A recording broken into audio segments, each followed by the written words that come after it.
Ketika baginda sallallahu alaihi wasallam berada di pertengahan bulan Ramadan, iaitu 17 Ramadan, baginda berusia 40 tahun. Ketika baginda berseorangan diri,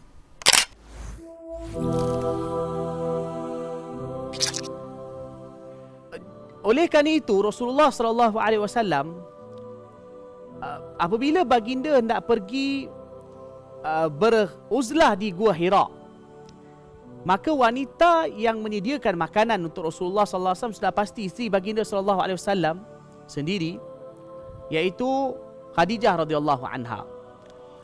Jadi beliau akan sediakan bekalan. Nabi sallallahu alaihi wasallam pun pergi naik ke Gua Hira.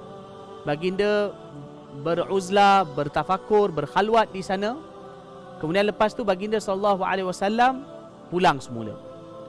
Kemudian baginda sallallahu alaihi wasallam pergi lagi beberapa hari. Kemudian baginda sallallahu alaihi wasallam pulang semula dengan membawa bekalan yang disediakan oleh Khadijah radhiyallahu anha. Baginda sallallahu alaihi wasallam berkhalwat di dalam Gua Hira. Khalwat yang dimaksudkan di sini iaitu bersunyi diri, atau juga disebut dengan nama uzlah, mengasingkan diri, atau tafakkur, atau juga disebut dengan tahannuth, yang di dalam hadis disebut dengan lafaz tahannuth. Ketika Nabi SAW berada di dalam bulan Ramadan, ketika itu baginda SAW berusia 40 tahun, baginda telah beruzlah di dalam Gua Hira mengikut ajaran agama Allah Nabi Ibrahim alaihissalam. Ini kerana orang Arab dulu mereka mengikuti ajaran Nabi Allah Ibrahim alaihissalam.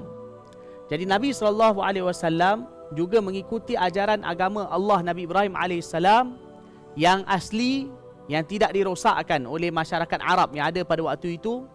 Baginda beribadat di dalam Gua Hira. Ketika berada di dalam Gua Hira yang disebutkan oleh setengah para ulama, iaitu di pertengahan bulan Ramadan. Ketika baginda sallallahu alaihi wasallam berada di pertengahan bulan Ramadan, iaitu 17 Ramadan, baginda berusia 40 tahun. Ketika baginda berseorangan diri, tiba-tiba seorang lelaki muncul di hadapan Rasulullah sallallahu alaihi wasallam. Baginda pun tak pernah kenal siapa orang tu. Siapa ni tiba-tiba datang? Jadi apabila lelaki tersebut muncul, lelaki tersebut telah memeluk baginda sallallahu alaihi wasallam dan menyuruh baginda sallallahu alaihi wasallam membaca Iqra.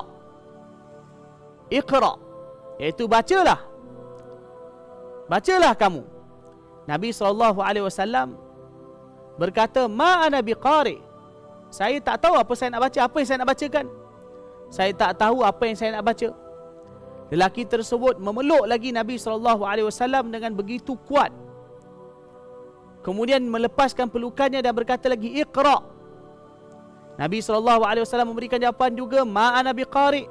Saya tak tahu apa saya nak baca, apa saya nak baca. Kemudian lelaki tersebut memeluk lagi dengan pelukan yang begitu kuat. Kemudian dia berkata, Iqra, bacalah. Nabi SAW juga memberikan jawapan, Ma ana biqari. Jadi lelaki tersebut selepas 2 atau 3 kali, yang dalam setengah riwayat menyebutkan 2 kali ataupun dalam setengah riwayat disebutkan 3 kali, setelah memeluk Rasulullah SAW, akhirnya Nabi SAW juga memberikan jawapan yang sama, aku tidak boleh membaca ma'ana biqari. Kemudian lelaki tersebut pun membacakan wahyu yang pertama daripada Allah Subhanahu Wa Taala kepada Rasulullah SAW, iaitu 5 ayat yang pertama daripada surah Al-Alaq.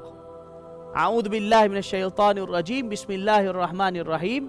Iqra bismi rabbikal ladzi khalaq. Khalaqal insana min 'alaq. Iqra wa rabbukal akram. Alladzi 'allama bil qalam.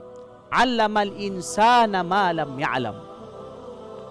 Iaitu terjemahannya, Iqra bismi rabbikal ladzi khalaq. Bacalah kamu wahai Muhammad dengan nama Tuhanmu yang menciptakan. Khalaqal insana min 'alaq. Dia telah menciptakan manusia dari sebuku darah beku. Alladzi 'allama bil qalam. Iqra bismi rabbikal ladzi khalaq. Khalaqal insana min 'alaq. Iqra wa rabbukal akram. Bacalah oleh kamu wahai Muhammad, dan Tuhanmu lah yang maha mulia. Alladzi 'allama bil qalam, yang dia telah mengajarkan manusia dengan pena. 'Allamal insana ma lam ya'lam, dia mengajarkan manusia apa yang dia tidak ketahui. Ini wahyu yang mula-mula disampaikan kepada Rasulullah sallallahu alaihi wasallam daripada permulaan surah Al-Alaq.